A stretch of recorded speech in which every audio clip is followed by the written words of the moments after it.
chatting with Tom Mikovits. Tom, what we're wondering for you is if you've got a good example, maybe the most glaring example of a casino where they didn't have good research or they had actually bad research. I'd say in the late 90s, the resort at Summerlin opened. It's since changed owners and changed management companies and changed names, but back then it was the worst opening I had ever seen. I don't know who the research people were, if they did any research, but I think they just figured they'd build it, and since it was in a nice demographic area, I really think they felt that people would just show up, and they definitely didn't, because a lot more goes into it than just putting it in the right location.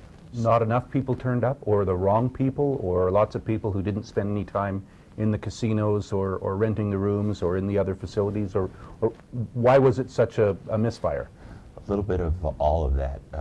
There are three key elements in locals gaming, more than anything else. It's time, convenience, and discretionary income. If the person has time, meaning a retired person, that was there. They had that. They had that relatively close to their location. The discretionary income was there, but they targeted the wrong people.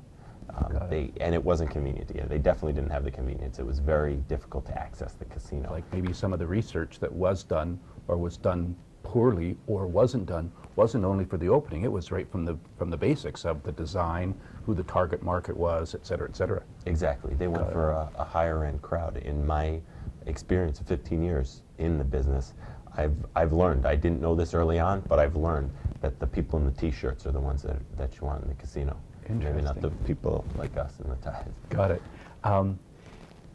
Generally in the casino business and profession, is there one area of research that you wish your colleagues and competitors would do a better job researching? Social media. I feel that there is an older demographic that's using social media, that it's untapped. You may not be hitting them the right way, or you may not be hitting what they want in social media, what they want to accomplish in social media.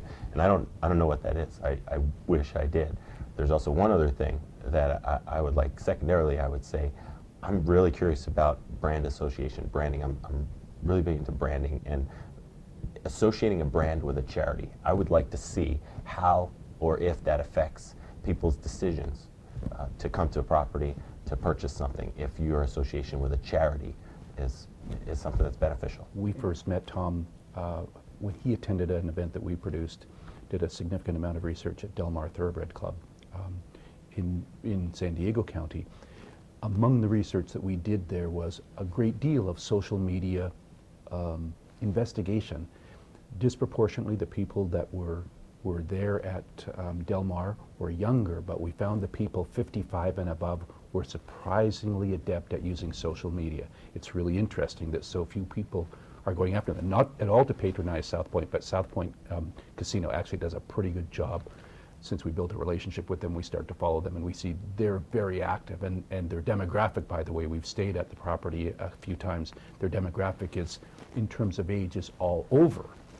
So they are appealing not just to the 20-somethings, but certainly to the 50s and 60-somethings, and they're out there, they are on social media. So enough about the commercial, but how do you determine the value of research if it's other than someone will do research for 5,000, someone do research for 10,000, is the 10,000 therefore twice as good, or is the 5,000 just a dud? Do you measure it in responses per assignment, or is it in actionable intelligence?